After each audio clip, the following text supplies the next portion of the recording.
hello students आज আমি আলোচনা কৰিম এচিডৰ লগত ধাতুৰ বিক্ৰিয়া সম্পৰ্কে ধাতু এচিডৰ লগত বিক্ৰিয়া কৰিলে কি হ'ব কি উৎপন্ন হ'ব reaction of metals with acids যদি ধাতু এচিডৰ লগত বিক্ৰিয়া কৰে ধাতুৱে এচিডৰ লগত বিক্ৰিয়া কৰিলে এচিড মানে লঘু এচিড মনত ৰাখিবা লঘু এচিড মানে যিবোৰ এচিডত পানীৰ পৰিমাণ বেছি থাকে তাক লঘু এচিড বুলি কোৱা হয় ধাতব লৱণ উৎপন্ন হ'ব धातव लवण प्लस लगत हाइड्रोजन गैस उत्पन्न हो हाइड्रोजन गैस उत्पन्न है धातु एसिडर लगत बिक्रिया करिले हाइड्रोजन गैस और धातुर लवण उत्पन्न हो धातु प्लस एस बी से एम एम माने मेटल बुझाइছো মই धातु एसिडर लगत बिक्रिया करिছে एसिडर हाइड्रोजन আছে लगत एसिडर नेक्स्ट पार्ट टू बी বুলি মই কৈ আছো তেতিয়া আমি কি পাম হাইড্ৰোজেনটো ওলাই যাব হাইড্ৰোজেন গ্যাস হিচাপে পাই যাম আৰু লগত এচিডৰ যেটো অৱশিষ্ট অংশ তাৰ লগত ধাতুটোৱে বিক্ৰিয়া কৰি ধাতুটোৰ লৱণ উৎপন্ন কৰিব এটো হৈছে এটা প্যাটাৰ্ন এচিডৰ লগত ধাতুৰ বিক্ৰিয়া লিখাৰ এটো এটা মই আৰডি দিছো আমি সদায় এনেকৈ লিখিম আৰু এটো নিচিনাকৈ তোমালোকে সব এচিডৰ লগত ধাতুৰ বিক্ৰিয়া লিখিব পাৰিবা ঠিক আছে অৰ্থাৎ ধাতুয়ে লঘু এসিডৰ লগত বিক্ৰিয়া কৰিলে ধাতুৰ লৱণ আৰু হাইড্ৰোজেন গেছ উৎপন্ন হ'ব আমি যদি চাওঁ তিনটা পৰীক্ষা নলিত জেনেৰেলি ধাতুয়ে এসিডৰ লগত বিক্ৰিয়া কৰিলে হাইড্ৰোজেনটো তাৰ পৰা অপসাৰিত কৰে ধাতুয়ে আৰু তাক আমি হাইড্ৰোজেন গেছ হিচাপে পাওঁ আৰু ধাতু আৰু এসিডৰ যেটো অৱশিষ্ট অংশ এটা যৌগ গঠন কৰে আৰু সেই যৌগটোক আমি কি বুলি কৈছো ধাতুটোৰ লৱণ আমি পাম তিনটা পৰীক্ষা নাম লৈছো মই ইয়াত মই যদি সালফিউৰিক এসিড পনিয়া সালফিউরিক এসিড বা লঘু সালফিউরিক এসিড লৈ লওঁ তিনিওটাতে মই কি লৈছো তিনিওটাতে মই লৈ আছো সালফিউরিক এসিড H2SO4 লঘু মিছ পনিয়া বা ডাইৰেক্ট তিনিওটাত মই সালফিউৰিক এসিড লৈছো আৰু ইয়াত মই ম্যাগনেসিয়াম যোগ কৰিছো ইয়াৰ লগত মই ম্যাগনেসিয়াম টুকুৰা কেইটামান যোগ কৰিছো ইয়াত এলুমিনিয়াম টুকুৰা যোগ কৰিছো ইয়াত জিংকৰ টুকুৰা কেইটামান মই যোগ কৰিছো মন কৰিবা তিনিওটা পৰীক্ষা নলত মই লঘু সালফিউৰিক এসিড লৈ তিনিওটা পৰীক্ষা নলত ক্ৰমান্বয়ে ম্যাগনেসিয়াম এলুমিনিয়াম আৰু জিংকৰ টুকুৰা যোগ কৰিছো যোগ কৰাৰ লগে লগে ইয়াত দেখা যাব যে কিছুমান বুৰবুৰণি সৃষ্টি হ'ব উতলি যোৱাৰ নিচিনা সৃষ্টি হ'ব ধোঁৱা ওলোৱাৰ নিচিনা কিবা লাগিব ইফালে গ্যাস ওলোৱাৰ নিচিনা বুৰবুৰণি সৃষ্টি হ'ব আৰু বুৰবুৰণি সৃষ্টি হোৱা মিনিংটো কি হাইড্ৰোজেন গেছ উৎপন্ন হৈছে অৰ্থাৎ তিনিওটা ক্ষেত্ৰত ম্যাগনেসিয়াম এলুমিনিয়াম আৰু জিংক সালফিউৰিক এসিডৰ লগত বিক্ৰিয়া কৰি হাইড্ৰোজেন গেছ উৎপন্ন কৰিছে আৰু সেই হাইড্ৰোজেন গেছটো পানীৰ তলৰ পৰা ওপৰলৈ ওলাই গৈছে কাৰণে বুৰবুৰণি সৃষ্টি হোৱা দেখা যাব আৰু হাইড্ৰোজেন গেছটো এইফালে ওলাই যাব নাই হাইড্ৰোজেন গেছ যে ওলাইছে তাক আমি কেনেকৈ গম পাম জ্বলি থকা মেছৰ কাঠি এটা বা মমবাতি এটা যদি ইয়াত আমি সন্মুখত ধৰো তেনেহ'লে পপিং সাউণ্ড কৰি পেলাই ই জ্বলিব ফট ফট ফট ফট এনেকুৱা সাউণ্ড কৰি জ্বলিব পপিং সাউণ্ড হাইড্ৰোজেন গেছে সদায় ফট ফট ফটকৈ সাউণ্ড কৰি ফুটি যোৱাৰ নিচিনা সাউণ্ড কৰি পেলাই জ্বলে আৰু তেনেকুৱা হোৱাৰ পৰা আমি গম পাম যে হাইড্ৰোজেন গেছ উৎপন্ন হৈছে আৰু লগতে ম্যাগনেসিয়াম সালফিউৰিক এসিডৰ অৱশিষ্ট অংশ লগত ম্যাগনেসিয়াম সালফেট এলুমিনিয়াম সালফেট বা জিংক সালফেট আদি লৱণ প্ৰস্তুত কৰিব আমি যদি ইয়াৰ কাৰণে ৰাসায়নিক বিক্ৰিয়া লিখো কেনেকুৱা হ'ব ম্যাগনেসিয়ামৰ কাৰণে যদি মই বিক্ৰিয়া লিখো ম্যাগনেসিয়ামৰ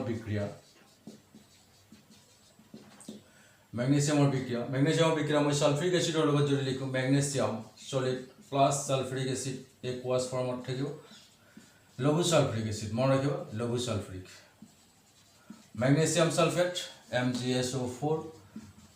প্লাস হাইড্ৰোজেন গেছ উৎপন্ন হ'ব আৰু লগত হিট উৎপন্ন হ'ব কিছু পৰিমাণে তাপ উৎপন্ন হ'ব কিন্তু এই বিক্ৰিয়াবিলাক এচিডৰ লগত যেটা ধাতু এনেদৰে বিক্ৰিয়া কৰিব তেতিয়া তাপ উৎপন্ন হ'ব আৰু তাপ উৎপন্ন হোৱা বিক্ৰিয়াক আমি তাপবৰ্জী বিক্ৰিয়া আগৰ চেপ্টাৰত আমি পঢ়ি আহিছোঁ যিবোৰ ৰাসায়নিক বিক্ৰিয়াত তাপ উৎপন্ন হয় বিক্ৰিয়াজাত পদাৰ্থ উৎপন্নটো হয় তাৰ লগতে কি উৎপন্ন হয় তাপ উৎপন্ন হয় তেনেকুৱা ৰাসায়নিক বিক্ৰিয়াক আমি তাপবৰ্জী বিক্ৰিয়া বুলি কৈ আহিছোঁ আৰু এই বিক্ৰিয়াবিলাক তাপবৰ্জী বিক্ৰিয়া অৰ্থাৎ ইয়াত হিট উৎপন্ন হ'ব আমি যদি পৰীক্ষা নলকেইটা চুই চাওঁ পৰীক্ষা নলটো এনেকৈ চুই চালে আমি কি পাম তাপ অনুভৱ কৰিম তাপ পাম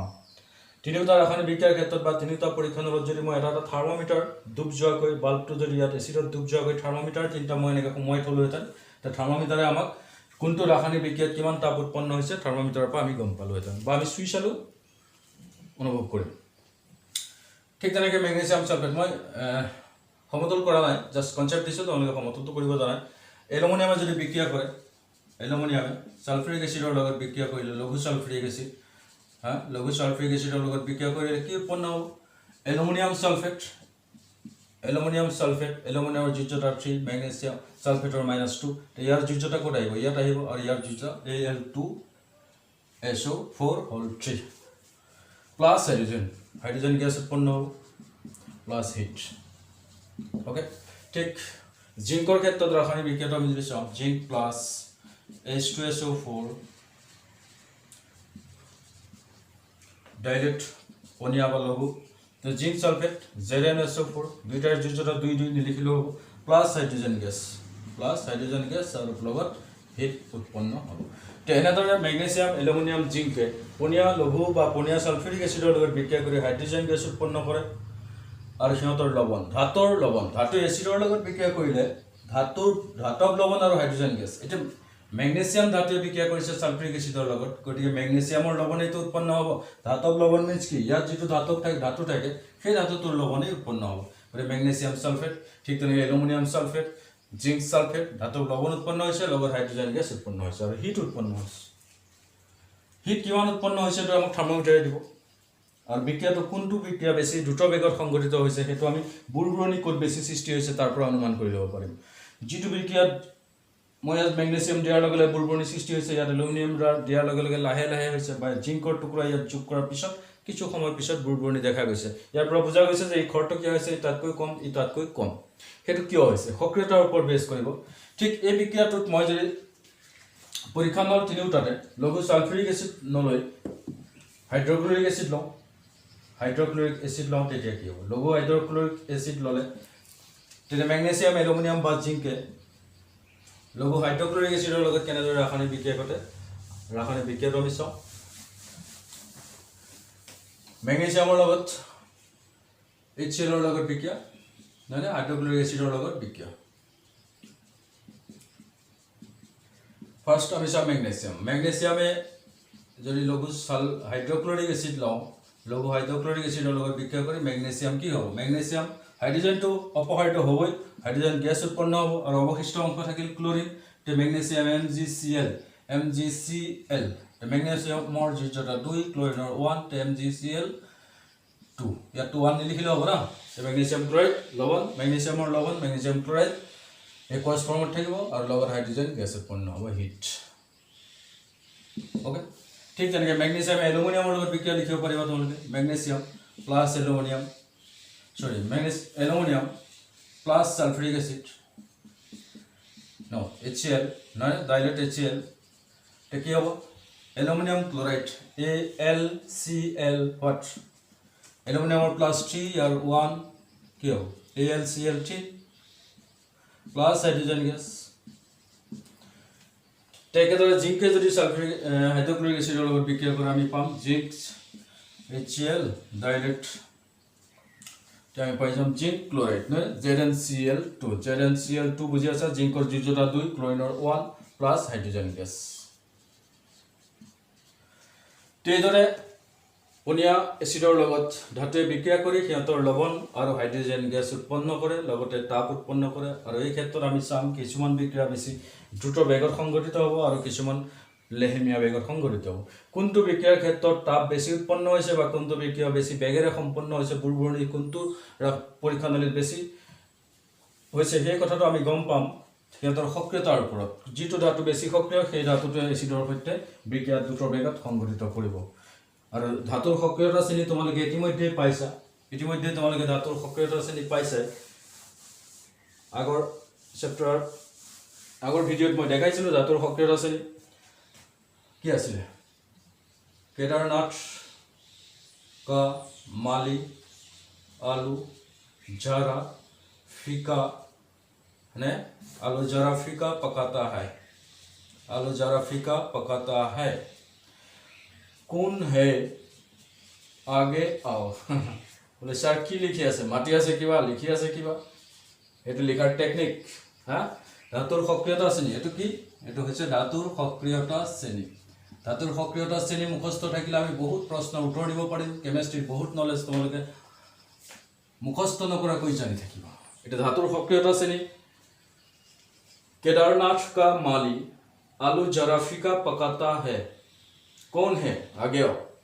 कौन है आगे आओ এটা মুখস্থ কৰাৰ টেকনিক তোমালোকে তেনেকৈ মুখস্থ কৰিলেও হ'ব মুঠতে সক্ৰিয়তা শ্ৰেণীটো মুখস্থ থাকিলেই হ'ল তো আমি চাওঁ পটাছিয়াম আৰু সোডিয়াম ওপৰৰ পৰা তললৈ আহি থাকোঁতে সক্ৰিয়তা ক্ৰমে কি হ'ব কমি আহিব ওপৰৰ পৰা তললৈ আহি থাকোঁতে সক্ৰিয়তা ক্ৰমান্বয়ে কমি আহিব আটাইতকৈ বেছি সক্ৰিয়তাটো ইয়াত পটাছিয়াম আটাইতকৈ কম সক্ৰিয়তাটো গোল্ড ঠিক আছে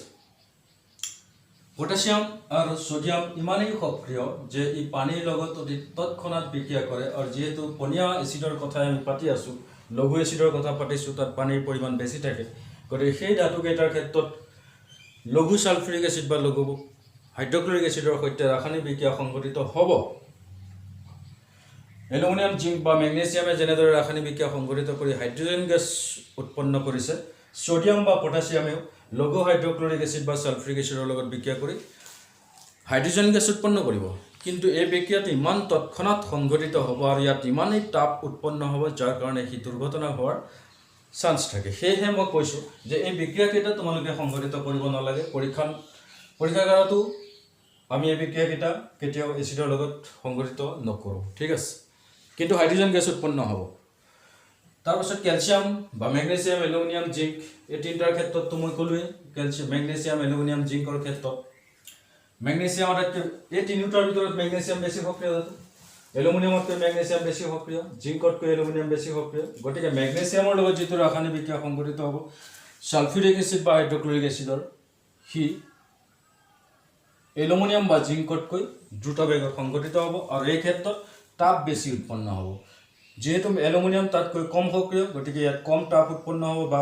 বুৰবুৰণি সৃষ্টিৰ হাৰটো কম দেখা যাব ঠিক জিংকৰ ক্ষেত্ৰত আটাইতকৈ কম দেখা যাব যেহেতু মেগনেছিয়াম বেছি সক্ৰিয় এলুমিনিয়াম তাতকৈ কম জিংক গতিকে সেইদৰে ৰাসায়নিক বিক্ৰিয়াটো সংঘটিত হ'ব তাপ উৎপন্ন হোৱাৰ হাৰটো বা বুৰবুৰণি সৃষ্টি হোৱাৰ বা ৰাসায়নিক বিক্ৰিয়াটো সংঘটিত হোৱাৰ বেগটো সেইমতে সক্ৰিয়তা অনুযায়ী হয় আমি পাইছোঁ ধাতুৱে এইদৰে এচিডৰ লগত বিক্ৰিয়া কৰি পনীয়া এচিডৰ লগত ধাতুৰ লৱণ আৰু হাইড্ৰজেন গেছ উৎপন্ন কৰি আছে যদি ইয়াত এটা কথা মন কৰা হাইড্ৰজেন সক্ৰিয়তা শ্ৰেণীত হাইড্ৰজেনৰ তলত যিকেইটা ধাতু আছে সক্ৰিয়তা শ্ৰেণীত হাইড্ৰজেনৰ তলত থকা ধাতুকেইটাৰ ক্ষেত্ৰত মই যদি চাওঁ copper plus HCl copper plus hydrochloric acid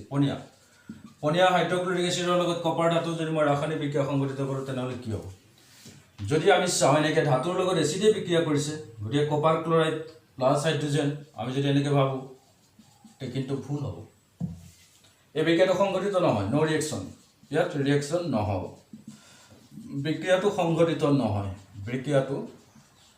সংঘটিত নহয় কিয় মন কৰা কথাটো সক্ৰিয়তা শ্ৰেণীত ইয়াত কিন্তু কপাৰ ধাতু হাইড্ৰক্লৰিক এচিড পনীয়া হাইড্ৰক্লৰিক এচিড ধাতুৱে এচিডৰ লগত বিক্ৰিয়া কৰিলে হাইড্ৰজেন গেছ আৰু ধাতৱ লৱণ উৎপন্ন হয় মই ওপৰত লিখিয়ে দিছোঁ সেইমতে যদি তুমি ভাবা যে ধাতুৱে এচিডৰ লগত বিক্ৰিয়া কৰি লৱণ আৰু হাইড্ৰজেন গেছ উৎপন্ন কৰিছে তেনেহ'লে এই ক্ষেত্ৰত ভুল হ'ব কিয় ভুল হ'ব কাৰণ কপাৰৰ অৱস্থান সক্ৰিয়তা শ্ৰেণীত চোৱা হাইড্ৰজেনতকৈ কিন্তু তলত আছে অৰ্থাৎ হাইড্ৰজেনতকৈও কপাৰ কম সক্ৰিয় গতিকে কম সক্ৰিয় হোৱাৰ কাৰণে ইয়াৰ পৰা হাইড্ৰজেনটো কপাৰে অপসাৰিত কৰিব নোৱাৰে কপাৰটো হাইড্ৰজেনতকৈ কম সক্ৰিয় সেইবাবে কপাৰে হাইড্ৰজেনক অপসাৰিত কৰিব নোৱাৰে ফলত এই ৰাসায়নিক বিক্ৰিয়াটো সংঘটিত নহয় অৰ্থাৎ হাইড্ৰজেন গেছ উৎপন্ন কৰিব নোৱাৰে এই হাইড্ৰজেনৰ তলত থকা ধাতুকেইটা যিকেইটা হাইড্ৰজেনতকৈ কম সক্ৰিয় সেই ধাতুকেইটাই এচিডৰ লগত বিক্ৰিয়া কৰি হাইড্ৰজেন গেছ কেতিয়াও উৎপন্ন নকৰে মনত ৰাখিব ঠিক আছে কপাৰ ঠিক তেনেকৈ কপাৰ মই যদি কওঁ কপাৰ প্লাছ সালফিউৰিক এচিড H2SO4 ৰাসায়নিক বিক্ৰিয়া হ'বনে বোলে ন' ৰিয়েকশ্যন নহয় ইয়াত কোনো ৰাসায়নিক বিক্ৰিয়া সংঘটিত নহয় হাইড্ৰজেন গেছ উৎপন্ন নহয় কুৱেশ্যন আহিব পাৰে যে লঘু